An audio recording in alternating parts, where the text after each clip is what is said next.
ಜೈನ ಸಮಾಜದ ವಿಧಿವಿಧಾನಗಳ ಮೂಲಕ ಪಂಚಕಲ್ಯಾಣ ಪ್ರತಿಷ್ಠಾ ಮಹೋತ್ಸವ ಅದ್ಧೂರಿಯಾಗಿ ಜರುಗಲಿದೆ.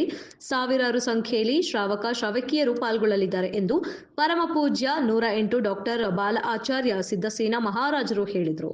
ಬೆಳಗಾವಿ ಜಿಲ್ಲೆಯ ರಾಯಬಾಗ ತಾಲೂಕಿನ ಕೇಮಲಾಪುರ ಗ್ರಾಮದಲ್ಲಿ 11ನೇ ಶತಮಾನದ ಶಂಭವನಾಥ ಮಂದಿರದ ಮುಂದೆ ಮಾನಸ್ತಂಭ ನಿರ್ಮಾಣ ಹಾಗೂ ನೂತನ ಶಿಖರ ನಿರ್ಮಾಣ ಮಾಡಲಾಗಿದ್ದು, ಪಂಚಕಲ್ಯಾಣ ಮಹೋತ್ಸವ ನಾಳೆ ಫೆಬ್ರವರಿ 3ರಿಂದ ಫೆಬ್ರವರಿ 7ರವರೆಗೆ ಪಂಚಕಲ್ಯಾಣ ಪ್ರತಿಷ್ಠಾ ಮಹೋತ್ಸವ ತಥಾ ವಿಶ್ವಶಾಂತಿ ಮಹಾಯಾಗ ನಡೆಯಲಿದೆ.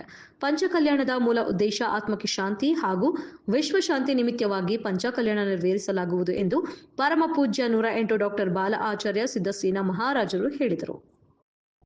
ಶಂಭವನಾಥ ಮಂದಿರ ಇದೆ. ಈ ಶಂಭವನಾಥ ಮಂದಿರ ಇಲ್ಲಿರುವಂಥ ಜೈನ ಒಂದು 25-30 ಮನೆ ಇದಾವೆ. ಅವರೆಲ್ಲರೂ ಕೂಡಿ ಈ 11ನೇ ಶತಮಾನ ಮಂದಿರ ಜೀರ್ಣೋದ್ಧಾರ ಮಾಡಿ ಶಿಖರ ಮಾನಸವನ್ನು ಕಟ್ಟಿ ಇದರ ಪಂಚಕಲ್ಯಾಣ ಪ್ರತಿಷ್ಠಾ ಮಹೋತ್ಸವ ಮಾಡ್ತಾರೆ. ಪಂಚಕಲ್ಯಾಣಕ್ಕಂದ್ರೆ ಏನು? 5 ಕಲ್ಯಾಣಗಳು ಇರ್ತಾವೆ: ಗರ್ಭ, ಜನ್ಮ, ದೀಕ್ಷಾ ಮತ್ತು ಕೇವಲಜ್ಞಾನ ಮತ್ತು ಮೋಕ್ಷ ಕಲ್ಯಾಣಕ್ಕೆ. ಇದು ಕಲ್ಯಾಣಕ್ಕಂದ್ರೆ ಏನು? ಮಾತ್ರ ಒಂದೇ ಒಂದು ಭಾವನಾ, ವಿಶ್ವ ಶಾಂತಿ ಆಗಬೇಕು, ಆತ್ಮ ಕಲ್ಯಾಣ ಆಗಬೇಕು, ಜಗತ್ ಶಾಂತಿ ಇರಬೇಕು. ತನ್ನ ಆತ್ಮ ಕಲ್ಯಾಣಗೋಸ್ಕರ, ಜಗತ್ ಶಾಂತಿಗೋಸ್ಕರ ವಿಶ್ವದೊಳಗೆಲ್ಲ ಶಾಂತಿ ಬೇಕಂತೇಳಿ ಇದಕ್ಕೆ ಯಜ್ಞ ಕೂಡ ಅಂತ ಹೇಳ್ತಾರೆ, ಮಹಾಯಜ್ಞ ಕೂಡ ಅಂತ ಹೇಳ್ತಾರೆ. ಈ ಪಂಚಕಲ್ಯಾಣದೊಳಗೆ ಪ್ರಾಣಿ ಮಾತ್ರ ಎಲ್ಲ ಸುಖಿಯಾಗಿರಬೇಕು. ಈ ಪ್ರಾಣಿ ಮಾತ್ರ ಸುಖಿ ಇದ್ರೆ ನಾವಿಲ್ಲಿ ಸುಖಿ ಇರ್ತೇವೆ. ಯಾವ ಪ್ರಕಾರ ನಮ್ಮ ದೇಶದ ಬೌಂಡ್ರಿಗೆ ಆರ್ಮಿ ದೇಶ ಸುರಕ್ಷತೆ ಐತಿ, ಯಾವ ಪ್ರಕಾರ ರಾಜ್ಯದಲ್ಲಿ ಪೊಲೀಸ್ ಇರೋದ್ರಿಂದ ರಾಜ್ಯ ಸುಖಿ ಇರ್ತೈತಿ, ಅಂದರೆ ಶಾಂತಿ ಇರ್ತಲ್ಲ, ಅದೇ ಪ್ರಕಾರ ಈ ನಮ್ಮ ದೇಶದೊಳಗೆ, ಭಾರತ ದೇಶದೊಳಗೆ ಧರ್ಮ ಸಂಸ್ಕೃತಿ ಅನ್ನೋಂಥದ್ದಿದೆ. ಅದಕ್ಕಾಗಿ ಹೋಮ, ಪೂಜೆನ, ಹವನ, ಯಜ್ಞ ಮಾಡೋದ್ರಿಂದ ಈ ದೇಶದಲ್ಲ ವಿಶ್ವ ಶಾಂತಿ ಆಗಬೇಕು, ಪ್ರಾಣಿ ಮಾತ್ರ ಸುಖ ಶಾಂತಿ ಸಮೃದ್ಧಿ ಆಗಬೇಕು, ಈ ಹಿಂಸಾ ಪಾಪಗಳ ದೂರ ಆಗಬೇಕು ಅನ್ನೋದಕ್ಕೋಸ್ಕರ ಈ ಪಂಚಕಲ್ಯಾಣ ಪ್ರತಿಷ್ಠಾ ಮಹೋತ್ಸವ.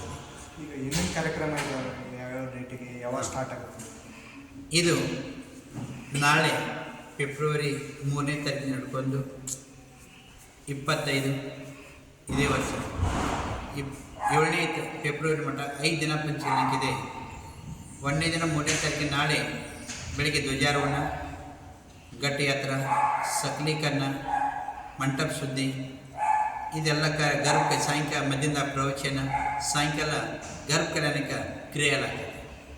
4ನೇ ತಾರೀಕಿಗೆ ಭಗವಂತರ ಜನ್ಮ ಆಗತಿ, 1,008 ಕಳಸ ಅಭಿಷೇಕ, ಪೂಜೆನ, ಪಾಂಡುಶಲ್ಮ್ಯಾಗ ಅಭಿಷೇಕ ಮಾಡೋದು, ಮತ್ತು ಸಾಯಂಕಾಲ ಕ್ರೀಡೆ ಎಲ್ಲ ಸಂಸ್ಕೃತ ಕಾರ್ಯಕ್ರಮ ಇರ್ತದೆ. 5ನೇ ತಾರೀಕಿಗೆ ಭಗವಂತರ ದೀಕ್ಷಾ ಕಲ್ಯಾಣ, ಅರ್ಥಾತ್ ಪೈಲೆ ರಾಜ ಆಗ್ತಾನು, ರಾಜಾಭಿಷೇಕ ಆಗ್ತತಿ. ಒಂದು 56ರಿಂದ ರಾಜಗಳು ಬರ್ತಾರೋ, ಆ ಪೂಜೆನ ಆಗ್ತೈತಿ. ಪೂಜೆನ ಆದ ನಂತರ ದೀಕ್ಷಾ ಕಲ್ಯಾಣ ಆಗ್ತೈತಿ, ಪ್ರವಚನ ಮತ್ತು ರಾತ್ರಿ ಸಂಸ್ಕೃತ ಕಾರ್ಯಕ್ರಮ ಇರ್ತವೆ.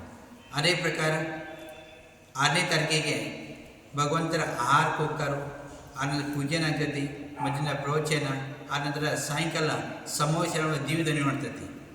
7ನೇ ತಾರೀಕಿಗೆ ಮೋಕ್ಷ ಕಲ್ಯಾಣಕ್ಕೆ ಮತ್ತು ರಥೋತ್ಸವ. 6ನೇ ತಾರೀಕಿಗೆ ರಥೋತ್ಸವ, ರಾತ್ರಿ ರಥೋತ್ಸವ ಇದೆ, ಸಾಯಂಕಾಲ ರಥೋತ್ಸವ, ಮತ್ತು 7ನೇ ತಾರೀಕಿಗೆ ಮೋಕ್ಷ ಕಲ್ಯಾಣಕ್ಕೆ ಪೂಜೆನ. ಈ ಪ್ರಕಾರ ಎಲ್ಲರೂ ಪ್ರತಿ ಒಂದು ಊರಿಂದ ಜೈನ ಸಮಾಜದ ಎಲ್ಲ ಧರ್ಮದವರು ಈ ಪೂಜೆಗಳಿಗೆ ಬಂದು ಪಾಲ್ಗೊಂಡು ತಾವೆಲ್ಲ ಪುಣ್ಯ ಸಂಪಾದನೆ ಮಾಡ್ಕೋಬೇಕಂತೇಳಿ ಎಲ್ಲರಿಗೆ ಆಶೀರ್ವಾದ. ಮತ್ತು ತಾವೆಲ್ಲರೂ ಇದನ್ನು ಮೀಡಿಯಾದವ್ರು ಬಂದಿರಿ, ನಾವು ಎಲ್ಲ ಚಾನಲ್ದವರಿಗೆ ಆಶೀರ್ವಾದ ತಾವು ಕೂಡ ಇದನ್ನು ಧರ್ಮ ಪ್ರಚಾರ ಮಾಡಬೇಕಂತ ತಮಗೂ ಎಲ್ಲರಿಗೆ ಆಶೀರ್ವಾದ.